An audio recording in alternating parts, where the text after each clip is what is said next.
Canal Brasil é... O Canal Brasil é fluente em cinema. Respira cinema. Transpira cinema. Pira cinema.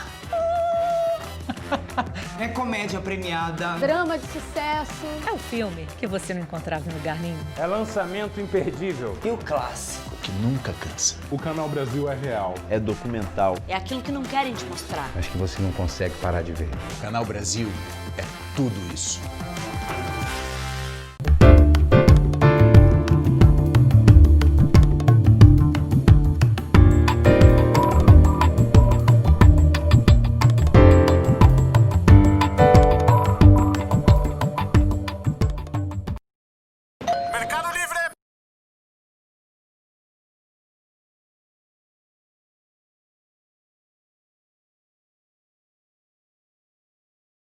Bom dia, boa noite, boa tarde, você que está aí no futuro vendo esse programa aqui que a gente vai gravar.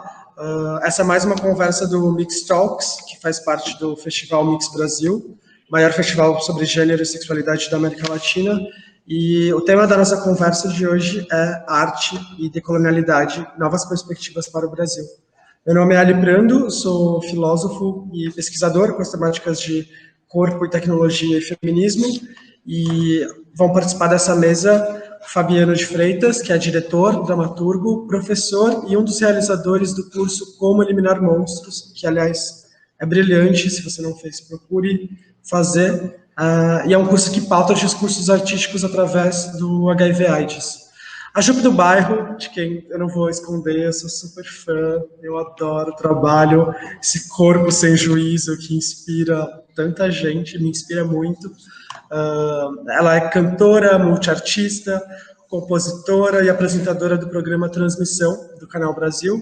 E Natália Malo, que também é fantástica, fabulosa, ela é diretora da peça O Evangelho segundo Jesus, Rainha do Céu, e vamos tentar esmiuçar, né, o que significa pensar a decolonialidade e tudo isso.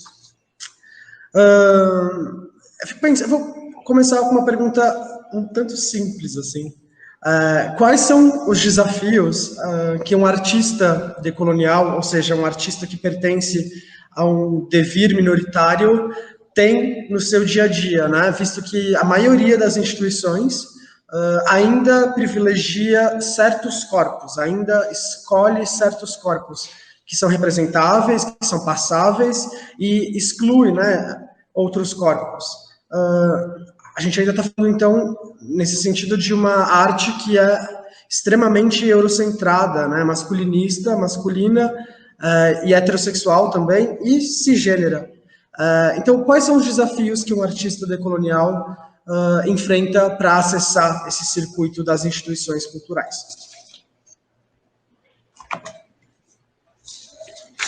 Bom, eu queria começar falando que eu me faço muito a pergunta sobre se é possível descolonizar alguma coisa. Ainda que eu entenda que as práticas e as buscas são por uma arte decolonial, mas eu enxergo muito mais como processo, porque acho, assim, quanto mais eu penso, mais eu vejo que como um processo irreversível, muito entranhado, estruturado, fundante, principalmente para uma mulher cisgênera branca, de classe média como eu. Então, eu estou buscando uma perspectiva, e com isso eu recebo eu sou muito educada e informada por pessoas que eu convivo e que eu trabalho, eu busco uma perspectiva que talvez tem mais a ver com, como diz eu tenho uma pessoa que eu trabalho muito, que é uma referência para mim, que é um artista do Canadá, que se identifica como Dois Espíritos, que, para quem não sabe, é uma identidade das primeiras nações do Canadá, nativa, né, indígena, que é um gênero não binário, um terceiro gênero, e ele trabalha dentro de uma cosmologia indígena nórdica. E ele fala para mim, eu não quero descolonizar, eu quero roubar de volta, eu quero pegar o que é meu. Então, para mim, as práticas têm tido muito mais a ver com achar estratégias para roubar de volta do que, sabe, uma epistemologia, um novo mundo onde a gente deleta toda a mentalidade colonial e tudo que foi incrustado, né, na gente. Então, quando a gente fala em estratégias, o que eu tenho feito, a minha estratégia, e que até que tem dado certo, de alguma maneira, foi usar a minha fluência por certos meios que eu tenho acesso por conta desse lugar, para roubar de volta. Então, eu tenho pego fundos, por exemplo, do Reino Unido, fundos que vêm de uma questão imperialista, de um lucro em cima da exploração colonial, mas eu tenho usado esses fundos e trazido eles para as Américas. Eu coordeno um projeto de arte queer que pega as Américas todas, e eu tenho canalizado esse dinheiro e distribuído ele nas Américas, e aí as estratégias têm muito a ver com essa fluência por esses espaços de poder e usar elas para trazer de volta, para fazer uma reintegração de posse e com um compromisso ético de colocar nas mãos a quem aquilo pertence, a quem de fato aquilo foi tirado, que não são necessariamente as minhas, embora eu tenha ascendência indígena, embora eu seja sapatão, mas assim, eu sei que isso eu tenho que servir como um canal. Claro, eu cuido da minha sobrevivência, mas eu canalizo. Foi assim que eu realizei a peça com a Renata, o Evangelho. A gente fez a partir de uma parceria com a Escócia, então a gente usou dessa mentalidade colonial, que fala, não, é uma peça britânica, sim, vamos apoiar, vamos dar espaço. A gente usou o meio dessa mentalidade para, então, trazer no foco, no foco do palco e no centro da narrativa, uma travesti brasileira contando a sua história, falando a partir do seu corpo, né? Então, assim, eu tenho usado essa fluência. Eu acho que as instituições, elas fizeram uma certa abertura, depois foram fechando de novo com essa era nefasta do Bolsonaro e com a censura mais explícita. Ainda é possível a abordagem, o ajuste de discurso. Então, tem lugares onde a gente chega com o nosso discurso um pouco mais cru, um pouco mais real. Tem lugares onde a gente vai num discurso mais focado em inclusão e direitos humanos, embora a inclusão e direitos humanos sejam termos altamente problemáticos. Mas que a gente usa como para chutar algumas portas, para entrar, e uma vez que entrou, tem que pegar o dinheiro e dar para quem precisa, para quem foi roubado. Eu vejo assim, eu vejo como um hackeamento, eu vejo como um pegar de volta, e isso não tira, acho que eu tenho essa habilidade, isso tem me ajudado, isso não tira um lugar institucional, que minimamente aceita e abre portas. Por outro lado, esse mesmo lugar institucional é o que depois te censura, é o que depois te põe para fora porque não quer assumir a bucha, como aconteceu com a censura à peça, né, que, de repente, ninguém tinha nada a ver com isso, era a gente ali apanhando, sobretudo a Renata. E onde foi a primeira censura da peça? A primeira censura judicial foi em Jundiaí, onde teve uma liminar judicial irrevogável, porque era uma sexta-feira à tarde, não dava para recorrer, e uma sentença explicitamente transfóbica, mas o bom é que ela foi revertida, ela foi derrubada, e criou-se uma jurisprudência de que aquela linguagem transfóbica era inconcebível do ponto de vista legal, ou seja, até um jurista reaça de direita dizia, olha, infelizmente isso não está na legalidade.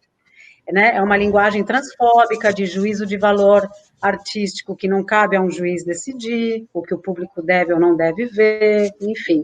Mas essa foi a primeira de muitas, e além da perseguição jurídica, teve a perseguição de ameaça de morte, de boicote, de bomba, de convite que faz, convite que tira, procissão na porta, pondo fogo no espaço, teve assim, foi uma saga, né? Então, tendo vivido isso, a gente já viu assim, que a gente chuta a porta, conquista os espaços, mas eles são frágeis.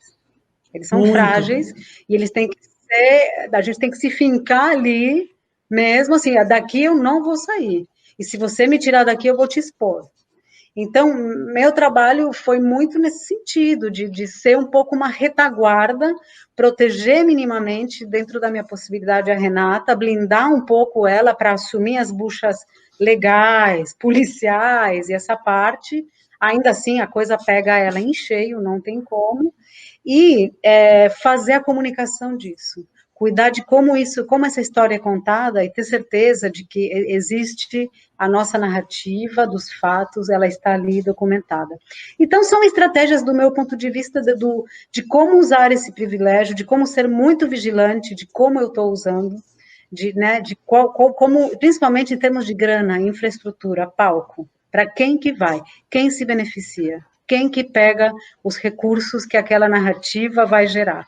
Né? Para mim, esse caminho ético, ele é sem volta, e eu estou vigilante, e toda vez que me chamam atenção para algum tipo de apropriação minha, indevida, eu também respondo, tento reagir, mas é isso, usar esse trânsito institucional, essa fluência, essa aceitação, né, que eu tenho, né, por definição, por ser branca, por ser classe média e tal, e usar ela para pegar de volta o que foi roubado. É delicado isso que você estava dizendo, né? Que basicamente a gente pode então colocar aqui que ser artista é arriscado e paga-se muitas vezes com a sua própria vida, né? Como é o caso da Renata, que sofreu diversas ameaças, assim. E eu tenho a sensação de que isso vem muito junto com esse projeto necropolítico bolsonarista, né? Onde literalmente, né, eu acho que muito mais do que um presidente, ele funciona como um agenciador afetivo, né? Ele coopta muito bem os afetos negativos das pessoas e ao invés de, sei lá, ter foco para resolver problemas pontuais que a gente sabe que o Brasil tem aos montes, ele vai lá e usa cortinas de fumaça e diz, o problema é falar sobre gênero nas escolas, o problema é sexualidade, né? Enfim, Freud explica. O que você acha, Jupe? Quais são os desafios que você enfrenta enquanto uma artista decolonial? Aliás, você se considera uma artista decolonial? Talvez também seja uma indagação possível para a gente iniciar essa conversa. Olha, os desafios são muitos, mas as colocações que a Natália trouxe, assim, eu tenho achado muito pertinente e são assuntos que eu tenho refletido muito, inclusive, porque hoje em dia nós temos o Coringa contemporâneo, que é a carta, né, do local de fala, mas nós temos que tomar muito cuidado para que esse local de fala não seja um local de falha, na verdade, né? Porque nós vemos, o meu entendimento enquanto local de fala é que o meu local de fala vai ser a partir das minhas expectativas, da minha vivência, das colocações pertinentes ao meu corpo, e o da outra pessoa vai ser o local de fala a partir das perspectivas dela, dos recortes que a privilegiam ou não, e isso não significa que o meu local de fala é o seu local de silêncio, né? Então, acho que é um exercício que é extremamente pertinente, porque senão nós ficamos numa armadilha onde só pessoas trans falam sobre transfobia, onde só pessoas pretas falam sobre racismo, né? Ou pessoas racializadas. E na verdade não, porque é um dever de toda a sociedade e principalmente dos corpos que não passam por essas agressões, né? Por essas opressões. Então, eu tenho entendido muito, inclusive num gancho assim, que a Natália disse sobre a inclusão, que é realmente um lugar muito perigoso, porque para mim a inclusão é sinônimo de exclusão. Né? Porque se a gente está falando do ingresso, a gente está falando do ingresso de quem? De que corpo, de fato, né? Porque quando vemos exemplos de Renata Carvalho, Linda Quebrada, J. Mombassa, Jupe do Bairro, a arte ela não se preparou para o ingresso desses corpos, né? Então é muito importante a gente entender como criar novos imaginários, novas possibilidades de produção, de manutenção, né? De como tornar as nossas redes afetivas em redes efetivas e econômicas, né? E principalmente de espaços tendo pessoas enquanto aliadas que poderia fazer isso, porque quando a gente pensa em editais, por exemplo, o edital geralmente pede uma linguagem extremamente hegemônica, que, ao meu ver, já é caduca, onde uma pessoa, um artista vindo de uma outra escolaridade, de uma outra educação, não terá acesso. Então, pode ser que aquela pessoa tenha ideias brilhantes, mas ela não consegue escrever um edital porque ela não possui aquele vocabulário adequado, né? O que colocam enquanto adequado, assim. E um exercício que tem sido mais pertinente para mim, principalmente nesse momento, entendendo essa guerra cultural estabelecida, né? Todos esses nossos direitos a todo momento na corda bamba, de pertencer ao tempo, né? Eu entrevistei Antônio Pitanga pelo programa Transmissão e ele fez uma fala que ecoa muito na minha cabeça, que é a preocupação de caducar ao tempo, de achar que a nossa verdade, no frescor da nossa juventude, são verdades absolutas. E eu cansei de tentar levantar verdades absolutas, exclamações. Eu tenho me dado a oportunidade de levantar ainda mais interrogações, porque quando a gente vê a colonização, inclusive, a gente começa a ver uma estrutura que já está impressa há muito tempo, né? E que dificilmente vai ser possível aumentar essas rachaduras, porque eu acho que o passado e o presente caminham lado a lado, porque ao mesmo tempo que conseguimos e precisamos reconhecer os avanços que nós temos de acessibilidade, de conquistas políticas, de locais de invasão, a gente também tem que reconhecer o passado, que ele anda lado a lado com medo do maior polo financeiro e econômico de cair e desmoronar. Então esse é o maior medo. Por isso que, depois de tanto tempo falando sobre avanços, sobre novas possibilidades tecnológicas e de invasão do Brasil, existe um outro lado que está falando sobre ditadura, sabe? E é justamente por isso, porque essas pessoas, elas precisam colocar, resgatar um momento histórico de maior truculência e controle sobre a nação, para que possam manter os seus poucos privilégios. Porque quando a gente fala sobre minorias, por exemplo, são de minorias que não são representadas pela política, pelo capital, né? Porque se a gente pensar nos recortes de fato e sinalizar quem são esses corpos, a maioria é de pessoas pobres, sabe? Sobre a privatização do SUS, por exemplo, 70% dos brasileiros e brasileiras precisam do SUS. Então são coisas que são extremamente revogáveis, assim, sabe? Mas que a gente precisa ficar batendo na tecla, ficar sempre trazendo, e principalmente enquanto a arte, que eu acredito que a arte acaba sendo uma das principais armas políticas de transformação, e também, mas ao mesmo tempo que me preocupa, como a gente trata dentro dessa geração atual imperante da internet, de esvaziar a importância dos assuntos e tornando tudo meme, tudo em hashtag. Isso eu fico muito preocupado, porque acaba parecendo que as maneiras que a gente tem de diálogo com o nosso presente são só através das redes, assim.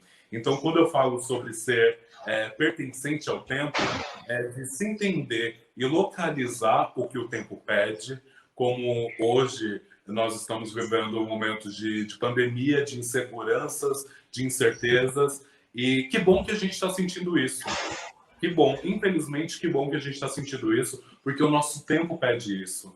Mas também precisamos ter muito cuidado para, de pertencente ao tempo, não nos tornarmos refém do tempo, de entender que as únicas soluções são, de fato, ficar levantando um hashtag, esvaziar alguma luta política, social de muito peso e minimizar, tornando meme, sabe? Tornando um viral de internet.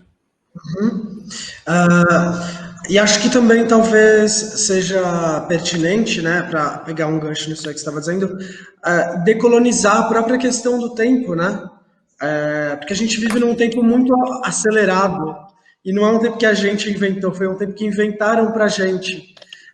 Eu me sinto muito angustiado, talvez posso dizer isso, com a quantidade de informação, de stories. Toda sexta-feira, por exemplo, que tem lançamento de disco ou de EP, eu fico, meu Deus, eu não sei se eu quero viver mais essa sexta-feira, porque é muita coisa, é muito conteúdo.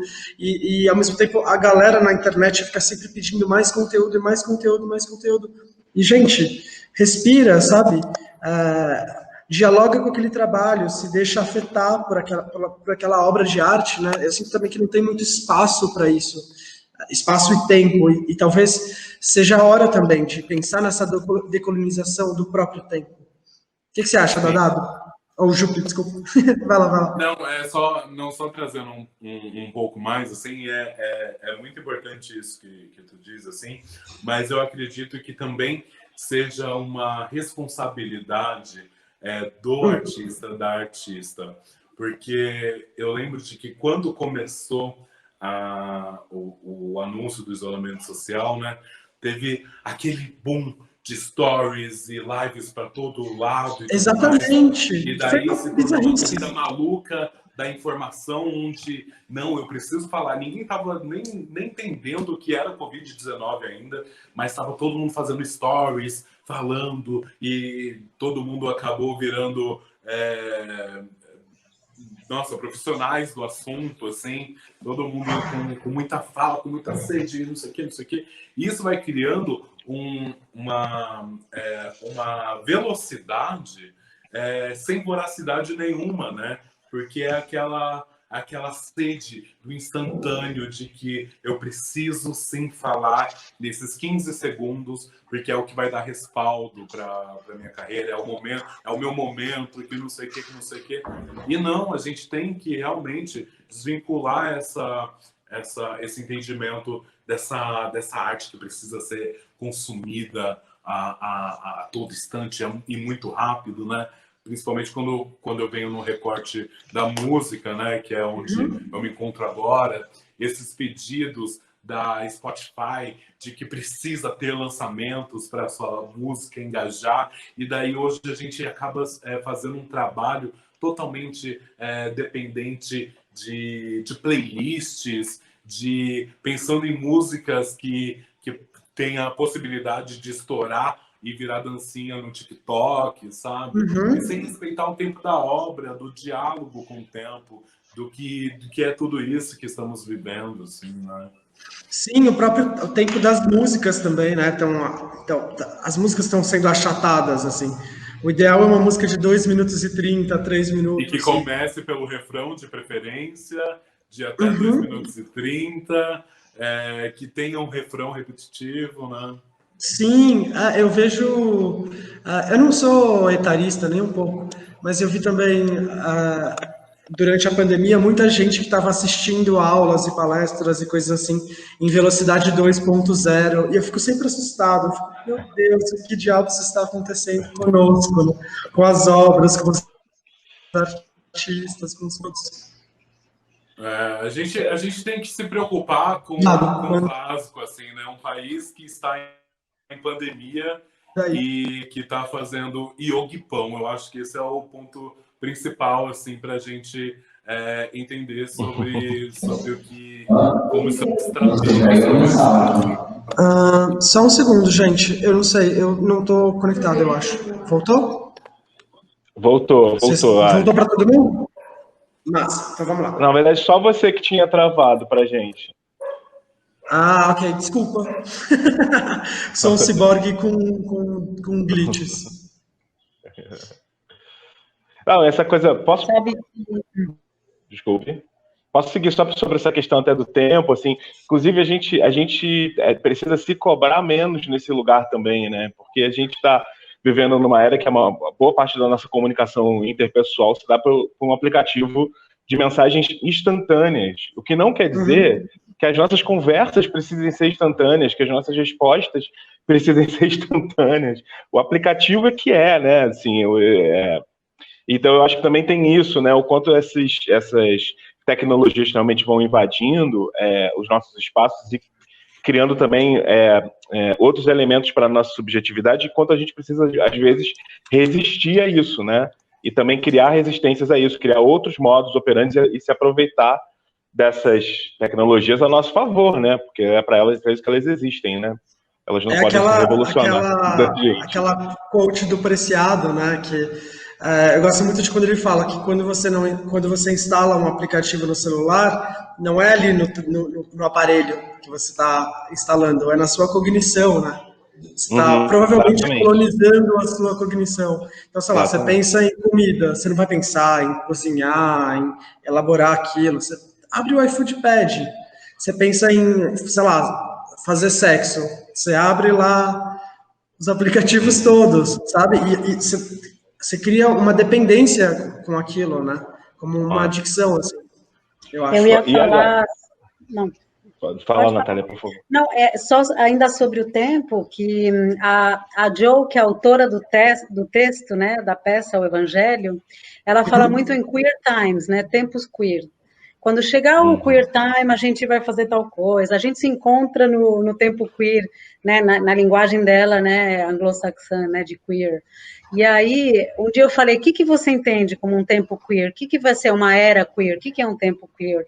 E aí ela fala, o tempo queer, para começar, ele é anticapitalista, ele é improdutivo, ele é contemplativo, ele não precisa gerar lucro para ninguém, ele não precisa consumir, mas, ao mesmo tempo, ele não é parado, ele é um tempo que também vai acolher as urgências e as violências próprias das urgências desse tempo.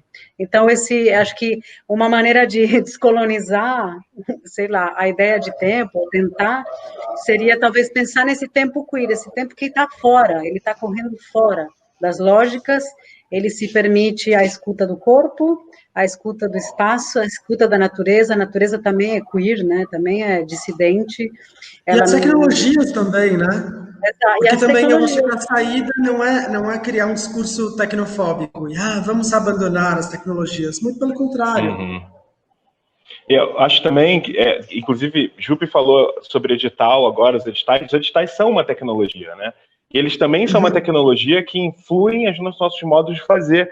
E eles são uma tecnologia neoliberal, meritocrática, né, que parte do pressuposto do processo seletivo, do pressuposto que vão ter incluídos e excluídos, né, o que é trend, o que é tendência em determinado momento, o que vai pela maré do determinado momento político também, né, então isso também... O que é representável e o que não é... Exatamente. Né?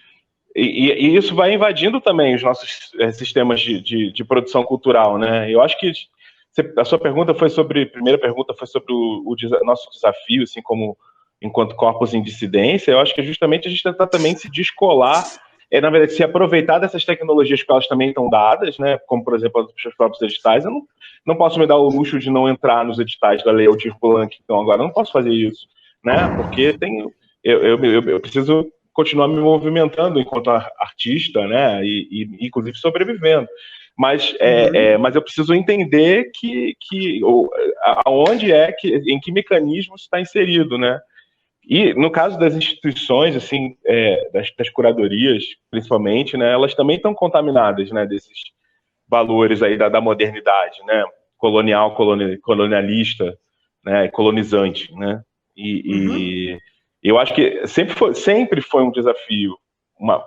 A gente sempre teve uma jornada, assim, só que essa jornada, acho que ela está muito mais evidente ainda agora, né, porque a gente está diante de como você já falou, Ali, a gente está diante de um governo que nem sequer camufla, né, é indisfarçável essa máquina atropelando, na verdade, criando um discurso, inclusive, de criminalização com respeito aos artistas.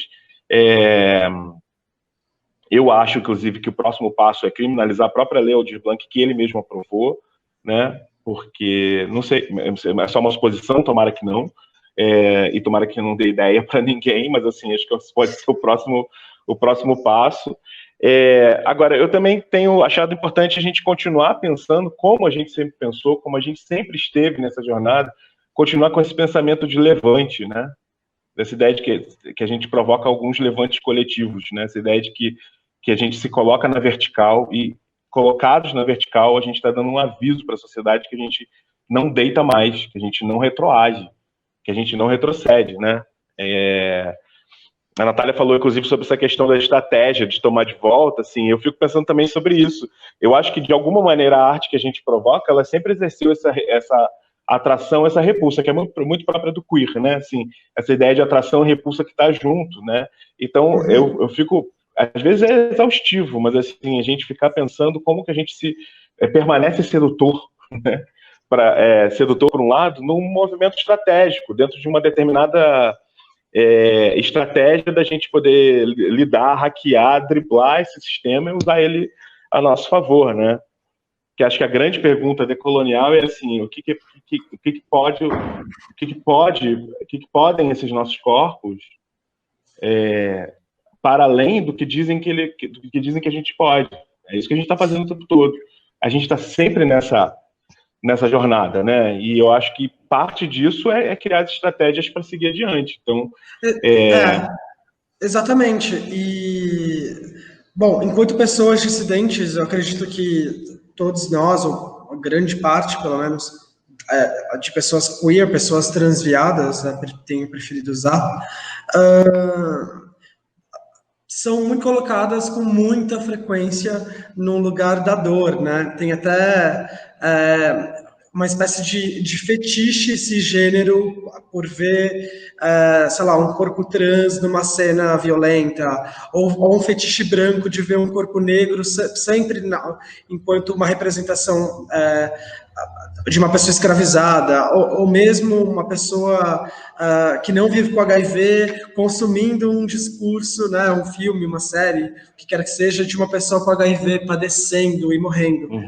E eu tenho a impressão de que aparentemente é um fetiche, sabe? Parece que é um discurso muito natural. Vocês acham que tem como a gente sair dessa posição? Como que a gente consegue sair disso? Criando novas narrativas por nós mesmos? O que vocês acham disso?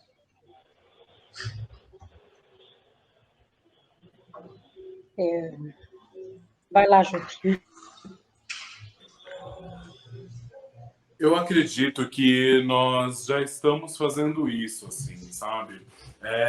E é muito importante reconhecer esse lugar, que eu demorei muito para entender também, porque acaba sendo uma estratégia, inclusive, nos colocarmos para baixo. Não temos essa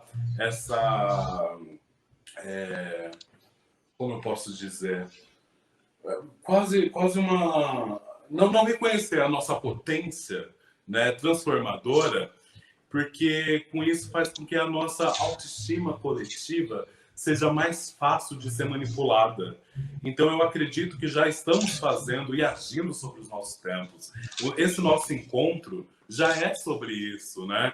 Onde a gente consegue materializar o que a gente não tem ainda, os acessos que eles têm de manipulação, e principalmente quando a gente percebe a cortina de fumaça feita pelo governo Bolsonaro é um exemplo muito grande de que, na verdade, ele não é um meme, não é um político, ele acaba sendo um meme, elegeram um meme, e ele vem se atribuindo a partir dessas tecnologias, inclusive. Porque o maior plano de ação desse governo é justamente a distração. E é o que a tecnologia faz. É uma maneira de nos distrair e ver como é a maneira mais fácil de controle, de acessos e capitalizações e tudo mais. Então eu tenho feito essas provocações assim de entender que nós estamos sendo agentes importantes ao nosso tempo e é extremamente importante reconhecermos isso para que a gente consiga fazer, porque eu acho que a grande armadilha é justamente a de colocar para nós a sensação de que não estamos sendo tão potentes quanto somos, sabe? De que nós abríssemos mãos desses levantes, né? Mesmo como foi levantado,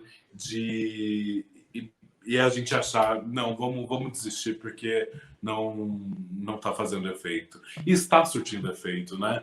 E, mais uma vez, quando eu falo sobre esses avanços e o passado andarem lado a lado, é o maior exemplo disso, sabe? Eles não iam querer mexer em coisas que já estão datadas, principalmente para eles, se não tivesse algo acontecendo de diferente nessas gerações que estamos caminhando, assim, sabe? Então, eu acho que um alerta e uma provocação, até mesmo para mim, assim, que me sinto extremamente fragilizada em vários momentos do meu trabalho com a minha arte, venho fazendo, assim, de que nós estamos fazendo o que é possível e que é o que o nosso corpo pode agora, né? Que é até uma provocação de Spinoza, que eu gosto de trazer muito assim, para o meu trabalho. E, principalmente, acredito que hoje, e cada vez mais, nós estamos conseguindo trazer ações ainda mais eficazes e diretas, porque é muito curioso que a primeira vez que eu pisei numa universidade, por exemplo, foi enquanto protagonista de uma mesa para falar. E quando apresentavam as pessoas que estavam naquela mesa, era a partir de suas teses, né, de seus cursos. E quando me apresentavam, era porque eu era uma travesti, gorda, preta, de periferia. E eu ficava pensando, poxa, mas será que isso é o bastante? E daí, depois que eu comecei a reconhecer que eu também sou uma pesquisadora sobre corpo, sabe? Eu também sou uma pesquisadora sobre raça, sobre tecnologia. E eu entendi também a importância do meu corpo estar ali, porque as colocações levantadas por Judith, Lacan, Freud, Agamben, não podem ser reproduzidos. A academia não consegue reproduzir essas vivências. Então, por isso que se faz extremamente importante, latente, ter hoje falas de Michele Mattiusi, de J. Mombassa, para que possa configurar esse presente, né? Essas falas que são de extrema relevância, mas que suas vivências não conseguem ser captadas, sabe? Uhum. Definitivamente. Posso falar só uma coisinha? Eu tô louco para que essa vacina chegue logo para eu ver um show do Corpo Sem Juízo. Queria deixar isso assinalado. Eu tô doida para fazer um show de Corpo Sem Juízo também. Inclusive, é muito curioso, né? Porque existiam projetos, né, de outros artistas, que foram prejudicados por conta do isolamento social, por conta de... lançou o trabalho em sei lá, em fevereiro, assim, ia começar a executar a sua turnê. E eu não, né? Eu já estava com um trabalho que eu estava estruturando, mas para vocês terem uma ideia, eu terminei de gravar as vozes uma semana antes do início do isolamento. E se eu tivesse, sei lá, deixado para uma semana depois, talvez eu não conseguisse gravar, né? Porque já estava começando um grande auge, assim. Algumas coisas tive que gravar no guarda-roupa da minha casa. Depois de tantos anos, tive que voltar para o armário, ver se pode. E daí eu fui entendendo também a colocação de muitas pessoas falando que poderia ser um tiro no pé, justamente porque a única distribuição seria virtual, né, que as pessoas não conseguiriam fazer shows, performances e tudo mais. E daí eu fui entendendo também a importância de reconhecer esse momento, né? Porque muitas pessoas trazem esse cenário como o apocalipse, o fim dos tempos, e na verdade não, né? O apocalipse já acontece há muito tempo. Nós já estamos andando sobre os escombros há muito tempo, né? Principalmente se a gente levantar uma semiótica de que essa pandemia e esse isolamento basicamente o medo de sair de casa e morrer. Então essa pandemia já existe há muito tempo, né? Para corpos dissidentes, para corpos de signos femininos, para corpos racializados. Então, para corpos de pessoas com deficiência, né? Não, e foi um grande estopim, assim, de que, poxa, eu acredito que esse trabalho é sobre esse tempo também. Então, eu preciso entender. E eu acho que esses corpos dissidentes, esses corpos sem juízos, possuem uma tecnologia avançada de adaptação ao tempo, sabe? Nós estamos nos adaptando a esse tempo. Claro que é um saco, eu acho um tédio ficar no LCD sem ter essa troca mais física, afetiva, um aperto de mão, um abraço, um beijo, sabe? Mas isso é se adequar ao nosso tempo e com as devidas importâncias, sabe? Porque o que estamos trazendo aqui é de extrema importância, né? Criação de imaginário, né? Porque nós estamos trazendo aqui possibilidades, porque acredito que a verdade absoluta nunca vai estar na nossa mão e nem da próxima geração, e é sempre essa criação de imaginário para a gente se reentendendo e se reinventando a cada geração, né? Definitivamente. Eu ia falar, Ali, sobre o que você colocou antes, sobre essas questões dessa representação, né? Dessa representação sofrida, esse estigma, né?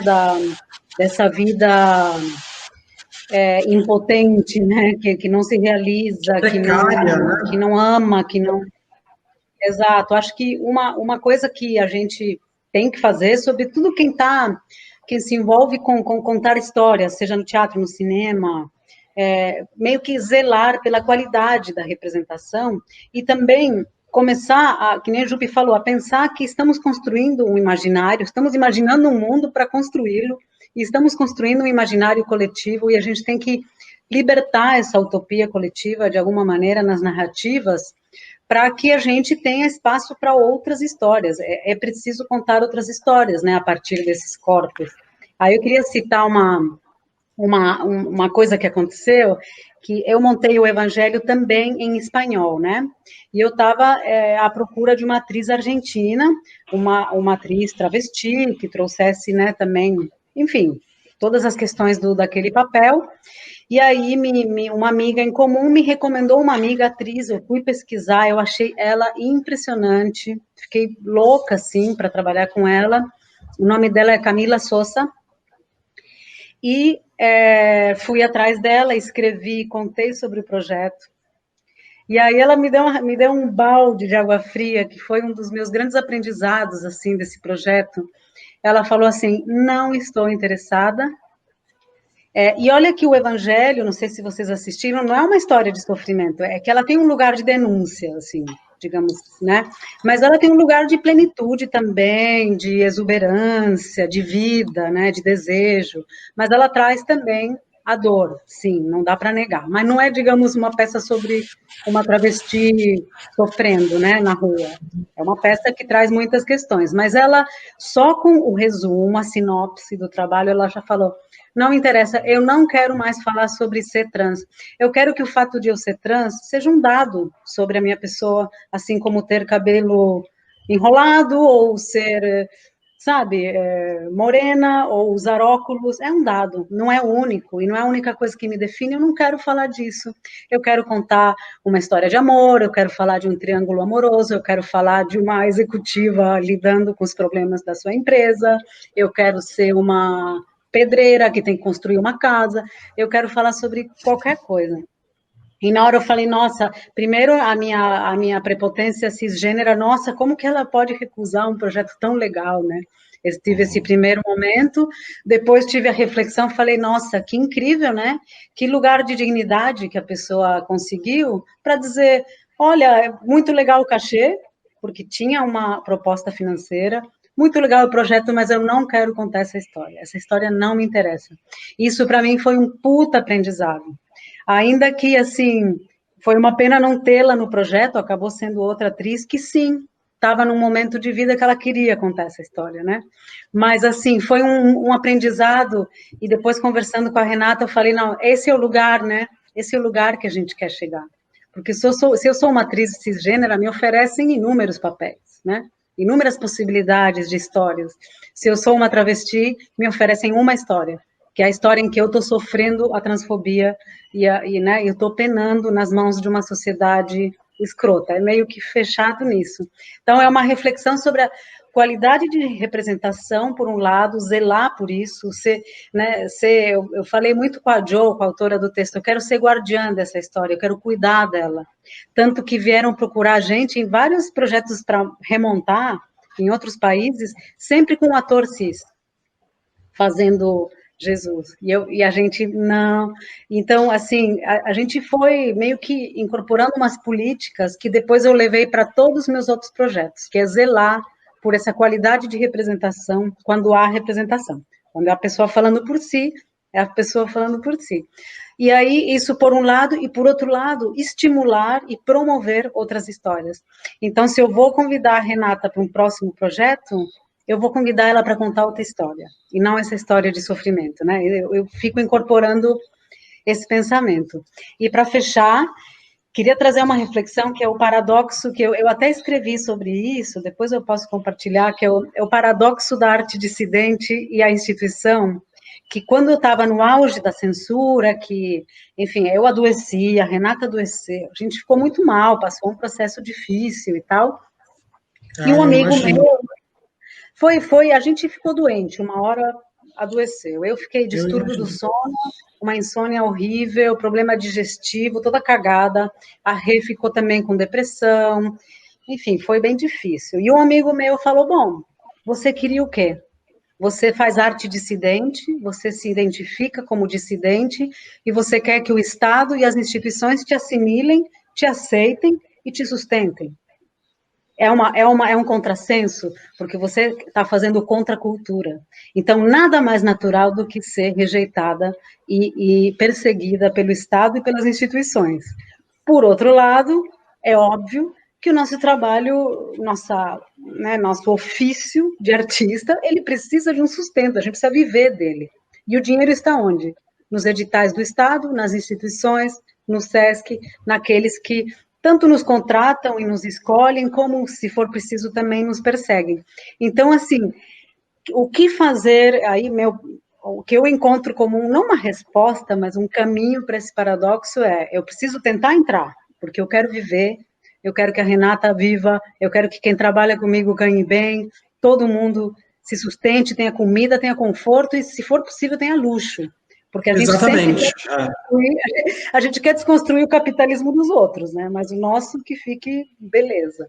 Então, assim, a gente tem que entrar. Então, eu vou entrar no edital, eu vou entrar na instituição, eu vou entrar naquele fundo internacional que está lá no Império. Agora, depois que eu entrar, eu tenho que expor eles, de alguma maneira, expor os mecanismos daquela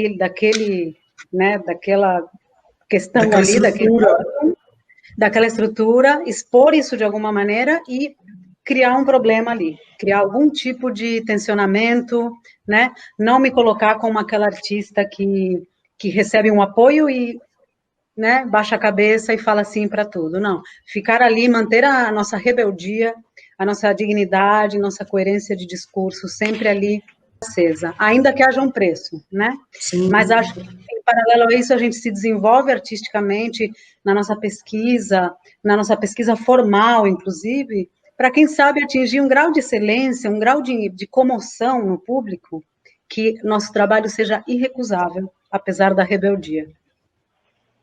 Com a rebeldia. A rebeldia é um ingrediente fundamental disso tudo. Com ela exatamente.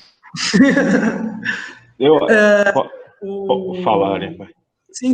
Eu só ia comentar, antes de você falar, que eu fiz o seu curso com o Ronaldo, né, o Como Eliminar Monstros, e é um curso fabuloso, porque o Ronaldo e o Dadado, eles estão recontando aí a história do HIV/AIDS através de coletivos, através de representações artísticas, e eu até brinco muito com os dois, assim, que o curso para mim foi maravilhoso, mas eu gostaria do meu reembolso para pagar sessões de terapia,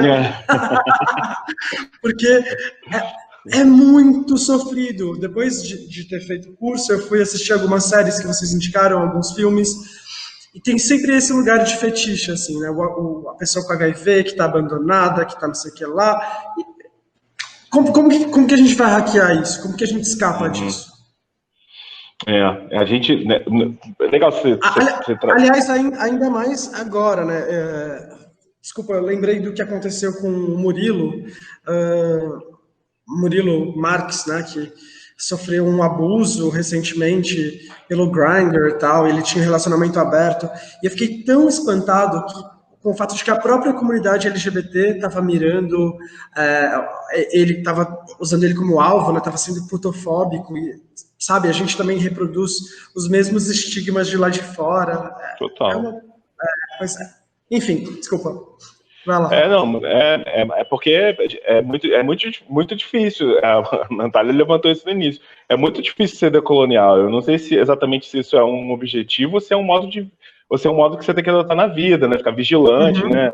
Porque a gente acaba reproduzindo, sim, um monte de outros valores, né? Os valores, inclusive, do hétero cis patriarcado que está todo aí colocado. A gente reproduz isso a todo momento, né? Acho que a vigilância é um movimento importante com relação a isso, né? Você falou sobre o curso, assim, o que a gente produz lá é justamente a gente produz ali uma revisão crítica desses 40 anos de epidemia do HIV/AIDS e o que se produziu a partir disso e, principalmente, tentando atingir quais efeitos. Porque tem uma parte desses discursos artísticos que tem a ver, em todas as áreas, no cinema, nessa produção de imaginários que Jupe e Natália estavam levantando, assim, que tem a ver com um efeito de produção é um efeito que vai gerar consequências diretas sobre determinados corpos. Não sobre todos os corpos, mas sobre determinados corpos. Então não deixa de fazer parte de um projeto, né? Então a gente produz ali um discurso sobre isso, um discurso crítico sobre isso, trazendo algumas iniciativas que são mais arejadas, de discursos que são de potencialização da vida, e botando eles lado a lado com outras construções que a gente precisa se livrar delas. Por mais que algumas delas sejam também marcadas pelo tempo, né? Assim, você pega um filme como Filadélfia, claro que também, assim, naquele momento, talvez tivesse uma série de produções, aquele tempo pôde produzir aquele discurso, mas aquele tempo também já produzia outros discursos em outro lugar, indo em outra direção, né? Então, não dá para a gente tomar como dado, né? E o curso ele passa por esse lugar. Às vezes é sofrido. Depois a gente fez um segundo módulo ali falando só sobre produção brasileira. E aí a gente tem a oportunidade de caminhar por muitos outros lugares. Eu, por exemplo, levo para um segundo módulo. Fica aí para quando a gente abrir a turma de novo, se alguém quiser, por favor, cheguem junto. Aí eu, por exemplo, produzo um discurso sobre o Cazuza. O que fizeram com o Cazuza no final da vida dele, com aquela famigerada e famosa capa da Veja, em que falava... um cara em vida, né, basicamente. Mataram um cara em vida que, quando voltou do hospital de Boston, onde ele, no alto dos seus privilégios, pôde ser internado naquele momento. Em 87, ele volta de Boston com um disco que é o Ideologia, que é discurso de vida o tempo todo. Ele não estava falando de morte, em nenhum momento ele falou de morte, mesmo com a morte batendo Aliás, ele fala de morte, mas dentro das potências de vida, porque ele fala, eu vi a cara da morte, mas ela estava viva. Então é sobre esse tipo de... E aí tem uma construção midiática em torno disso, que é tipo, uma construção de um discurso de morte. Mataram um cara em vida e permanecem matando depois de morto, sabe? Agora, eu queria só fazer um comentário também, que eu acho que foi uma coisa super importante quando o Jupe trouxe essa experiência dela com a academia. Aliás, de acadêmicos por acadêmicos, eu prefiro os acadêmicos do Salgueiro. Mas assim, quando o Jupe traz, e também quando a Natália traz toda essa experiência de dissidência, falando desses lugares que a gente ocupa, eu acho que tem uma coisa que eu tenho pensado muito, assim, é que é muito importante que a gente também assuma cada vez mais a nossa condição de dissidente, inclusive como um caminho de produção da nossa arte, possível arte decolonial. Que eu não sei se a gente está fazendo decolonial ou não, então, alguém vai vir dizer depois, né? A gente está tentando. Eu acho que a gente perceber que essa nossa ação, no sentido da produção de uma arte subalterna, mas subalterna assumindo essa ofensa como a nossa força, né? Subalterno como sinônimo de dissidente, é um lugar onde eu quero estar. Eu não quero estar em outro, sabe? Eu não quero estar nos lugares normatizados, normatizantes. A arte que eu quero fazer é essa mesmo, sabe? Claro que eu não quero ficar a todo momento sendo visto só como a bicha gorda que sou, como Jupe não deve querer só ser vista como a pessoa trans preta que ela é, etc, né? Assim, claro que não. A gente quer estar repleto das nossas subjetividades, né? Claro, que elas são muito maiores, muito para além disso, né? Nós somos super problemáticos, assim, a gente tem outras coisas para falar, outros problemas para jogar na roda, sabe? Então, e nisso eu acho que, inclusive, os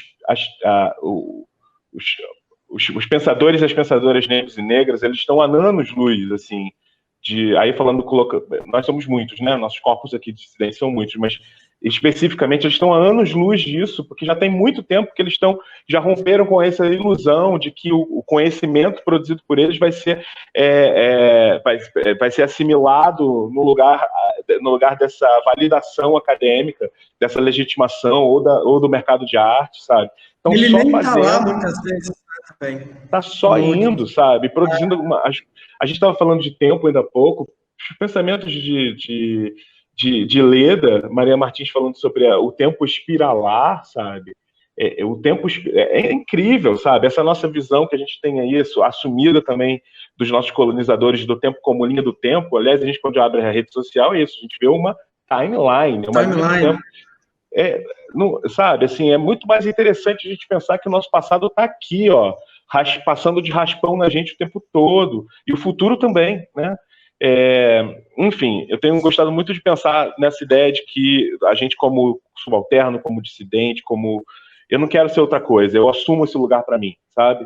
E agora, eu quero estar em todos os lugares. Eu quero que os meus discursos sejam lidos, né? Sejam lidos, tenham lugar, eu quero, obviamente, me sustentar, como a Natália está falando, claro que eu quero. Então, vamos chutando essas portas, mas não estou afim de me juntar à norma, não. E aí você estava falando sobre passado, né, e subalternidade. Acredito que todo mundo aqui compartilha, né, essa história de processo de subalternização e aí com esse processo de subalternização as nossas histórias, as histórias dos nossos ancestrais também é soterrada. Vocês acham que é um dever da decolonialidade recuperar a história dos nossos ancestrais transviados, dos nossos ancestrais negros? Como é que a gente pode fazer isso? Como a gente articula a decolonialidade moderna com esse processo de recuperar a história, de escavar, né, para voltar ali para o Foucault, a nossa história? Olha, sobre isso, eu gosto muito de uma pesquisa que eu penso muito nela, que defende que no arcaico está a vanguarda, que naquilo que há de ritual e primordial, que está sempre presente na experiência humana, aquilo é o que vira a vanguarda, porque aquilo é o que, de alguma maneira, abre uma fenda para expor as questões humanas que a colonialidade, de alguma maneira, soterrou. Então, nesse sentido, a arte dissidente, ou a arte de vanguarda que rompe, né, com os padrões artísticos da época, se a gente for olhar para ela, se a gente extrair aquilo que tem de mais primordial, a imagem mais essencial que aquilo transmite, a gente está se referindo a uma coisa muito antiga, muito arcaica e muito essencial da experiência humana. Eu adoro pensar nisso. E quando eu pesquiso, que eu pesquiso bastante a questão de traduzir queer, né, as traduções culturais que acontecem nesse campo, eu tenho olhado muito para, por exemplo, as identidades pré-colombinas da América Latina, a questão dos dois espíritos. Na própria peça O Evangelho tem um trecho que é uma pesquisa sobre o que seria uma travesti em várias culturas do mundo, e quando a gente vai lá olhar nos povos, né, nos povos nativos, nos povos originários, a gente encontra tudo que a gente está expressando agora, de alguma maneira. Então, tem essa tendência a associar a dissidência, e a teoria queer fez muito isso, né, na sua colonialidade também, trazer como um elemento sofisticado e de modernidade, algo que sempre esteve lá, se não tivesse sido roubado nos processos, né, de colonização do corpo, da mente, da sexualidade, de tudo. Então, e não é só as questões de gênero e sexualidade, é o nosso gesto de comer, é como a gente fala, toda a coreografia, é como a gente corporal, senta, é como né? a gente... Como a gente transa também. Como a gente tudo. Transa, dorme, senta, come. Esse artista que eu mencionei, ele fala muito nisso, ele fala, no meu povo, a gente não tem língua de sinais. A nossa língua, ela já é de sinais, de alguma maneira, ela já traz um gestual que as pessoas surdas, elas são mais pessoas, não tem uma distinção. A nossa fala, ela é inclusiva pelo jeito que ela é, porque ela é o gesto e ela é a imagem. Então, qualquer diversidade, neurodiversidade ou questões cognitivas não são um problema na comunicação daquela comunidade, porque a fala tem o corpo nela. E a mesma coisa para comer, para sentar. Então, todos esses gestos foram roubados, né? Não só a sexualidade e a expressão de gênero ou a identidade de gênero. E eu acho que ali a gente tem umas chaves de compreensão também. Eu acho que tem uma questão nesse reconhecimento disso, que tem a ver com, inclusive, né, trazer para o centro da fala e para o centro do foco esses povos originários e as pessoas indígenas, as pessoas... que é trazer esses saberes também, e trazer essa ideia de que isso faz parte da humanidade desde sempre. Eu gosto muito dessa ideia, e quanto mais eu pesquiso essas questões dos povos, né, originários, mais eu me encanto em ver o quanto, né, por exemplo, o Dois Espíritos é a pessoa que na comunidade... Logo que na infância, né, as famílias identificam, esse aí é two spirits, esse aí é dois espíritos, que inclusive é uma tradução colonial, porque a palavra indígena, agokwe, que foi traduzida como dois espíritos, ela é polissêmica, ela significa terra, ela significa mulher, ela significa mãe, ela significa cuidadora ou cuidador, ela significa palhaço, ela significa, não é um sentido tão fechado, e o Dois Espíritos, por exemplo, dá uma ideia de um espírito dividido, né, metade homem, metade mulher, mas ele não é dividido, ele é duplamente potente na sua expressão e na sua função na comunidade.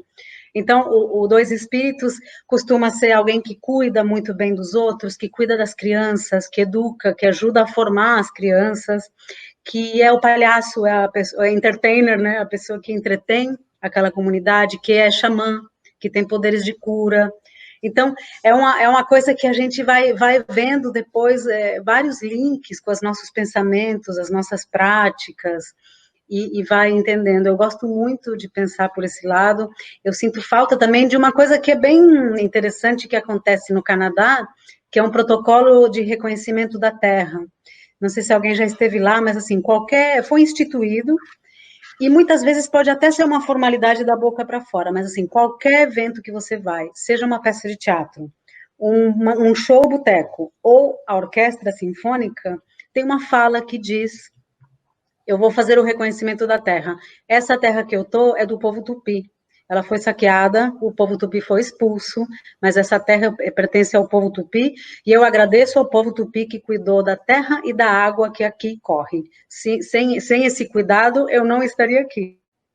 E ainda reconheço os povos anteriores não documentados que também cuidaram dessa terra, e eu assumo o compromisso de cuidar dessa terra também.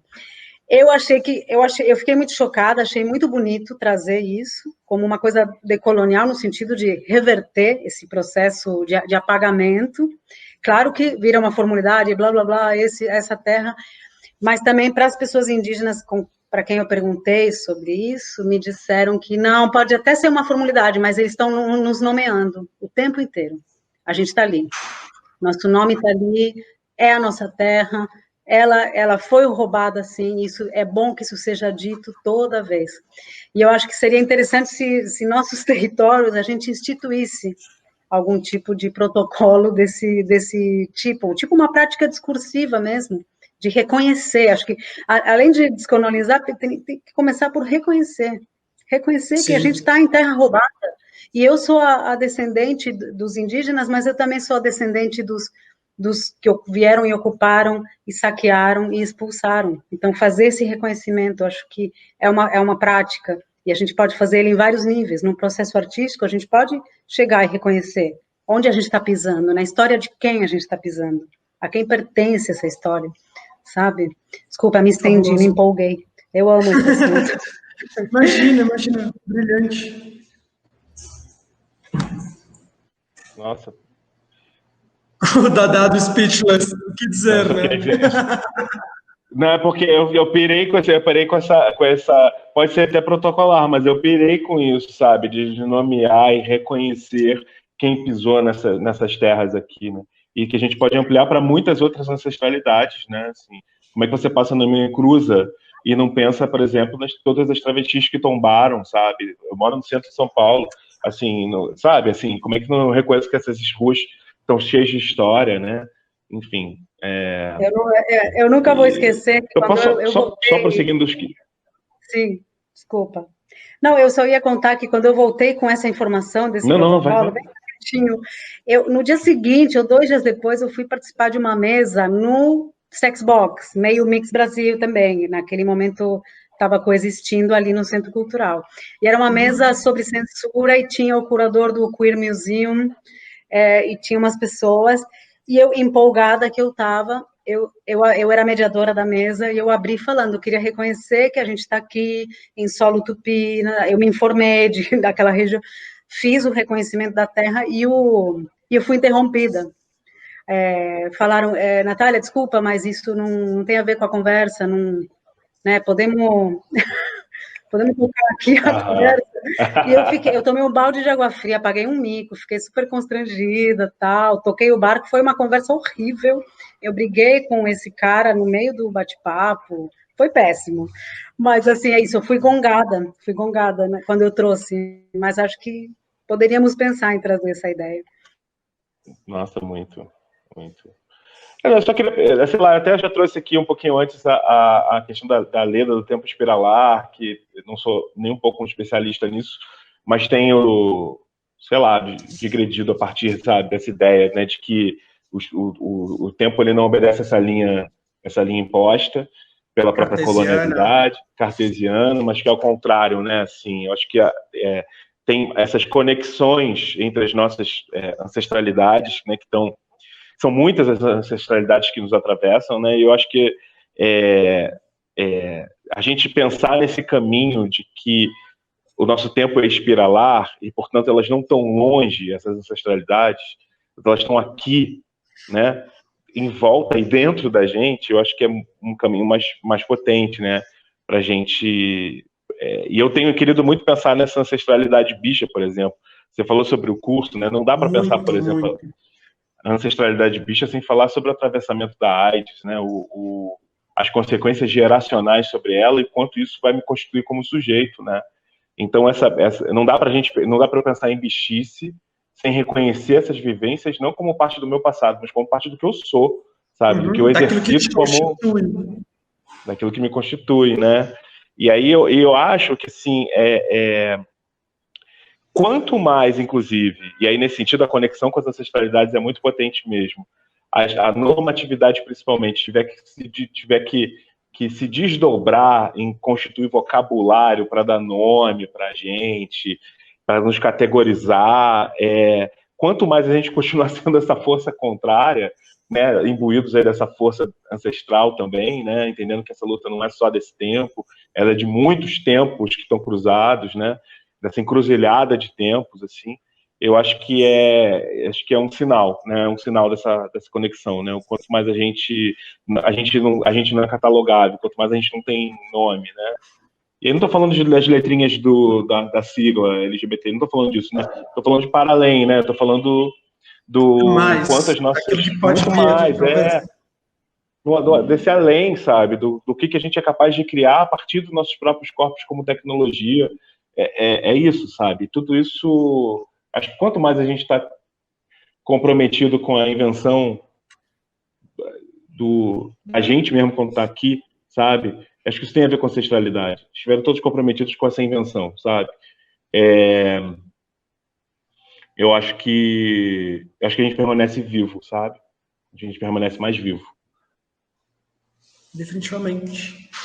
Quer colaborar de alguma maneira, Jupi?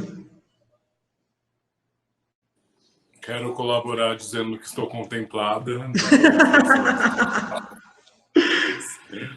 E é muito massa isso que foi levantado, porque acho muito importante, inclusive, essa nomeação, né, inclusive geográfica, porque trazendo um pouco do que a Natália trouxe, assim, na Alemanha, por exemplo, existem locais onde é materializado com estátuas, com placas, ações nazistas, né, e isso, eu acredito que seja, inclusive, um lugar para que lembrem, para que não reproduza, sabe?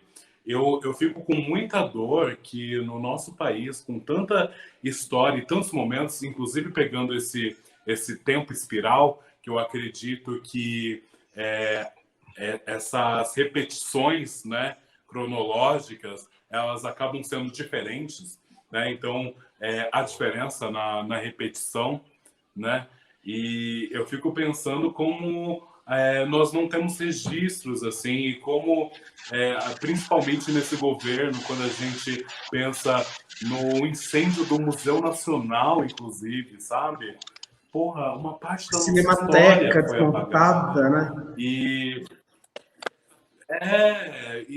sabe, desde de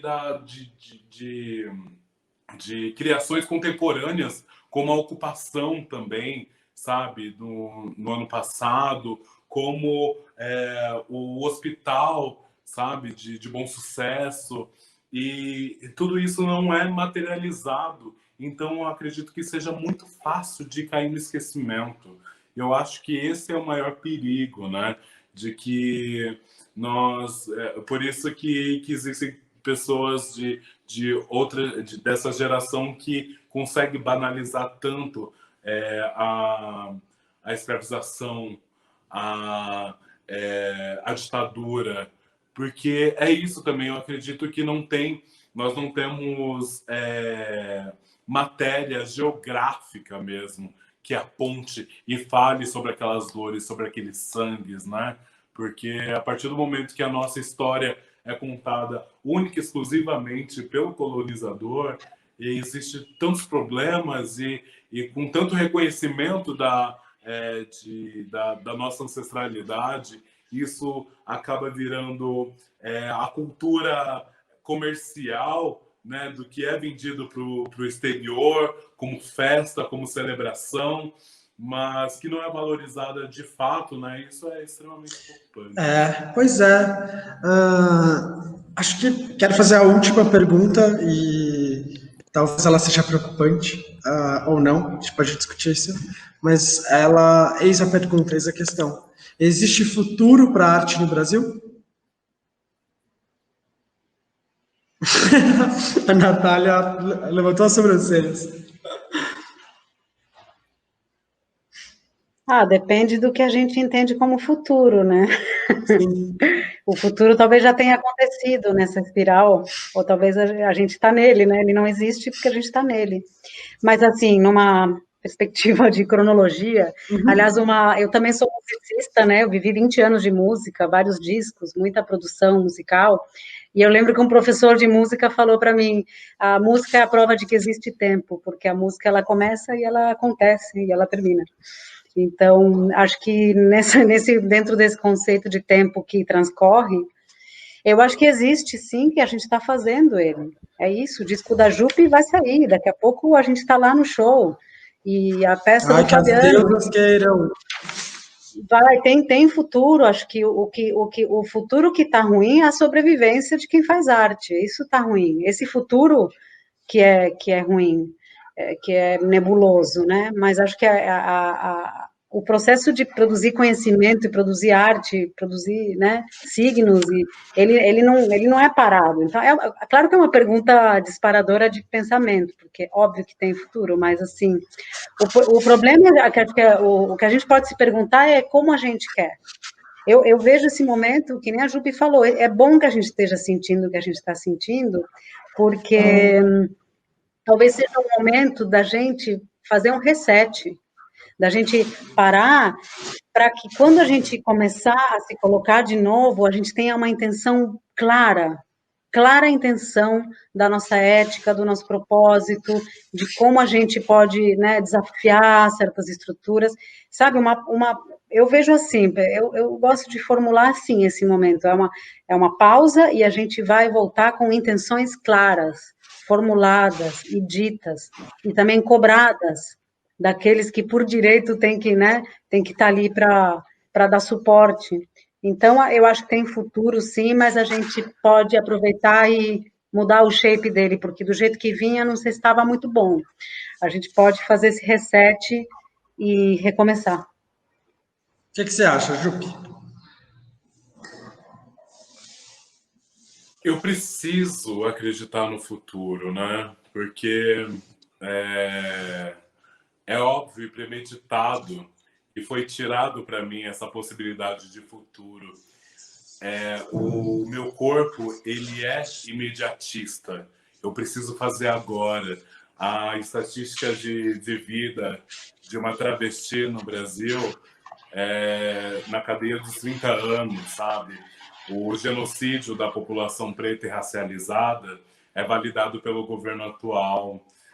Então eu preciso imaginar futuro, porque senão eu não crio, senão eu fico pertencendo unicamente ao agora, sem imaginar que eu posso ser ancestral de novas pessoas e novas possibilidades.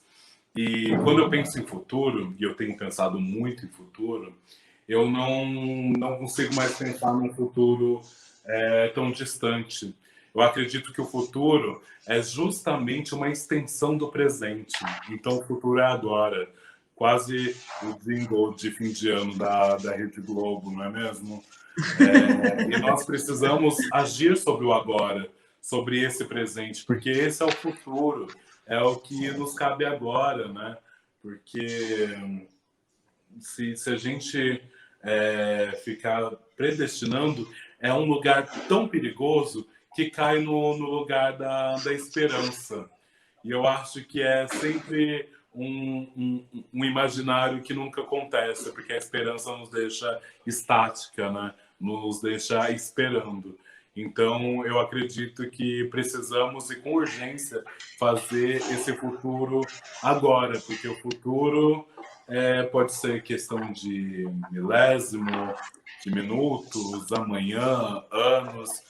Então, acaba sendo extremamente subliminar. E acredito que a importância de criarmos é agora.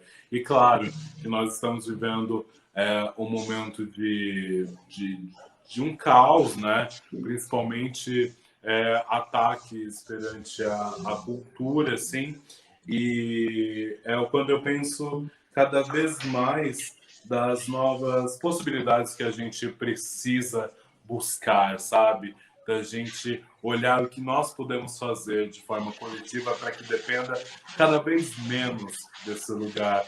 E como eu acredito, sim, que nós precisamos estar se inscrevendo em editais, buscando dinheiro de qualquer outra maneira, mas é que a gente precisa criar uma rede de fomento autossustentável. E para isso a gente precisa se elaborar e, mais uma vez, precisamos pensar nesse futuro como uma extensão do presente, sabe? Super. Nossa, eu tô ouvindo o Jupe e acabou de rolar agora assim, uma das etapas de um projeto que eu colaborei, tenho colaborado já há algum tempo, chamado Museu dos Meninos. O projeto é sediado lá no Rio, que é o lugar onde eu, enfim, me fiz como artista, de onde eu vim, né? E ele faz um exercício, na verdade, um exercício de autonarrativa, de futuridade, com meninos negros entre 19 e 29 anos, que são, pelas estatísticas, as pessoas que mais morrem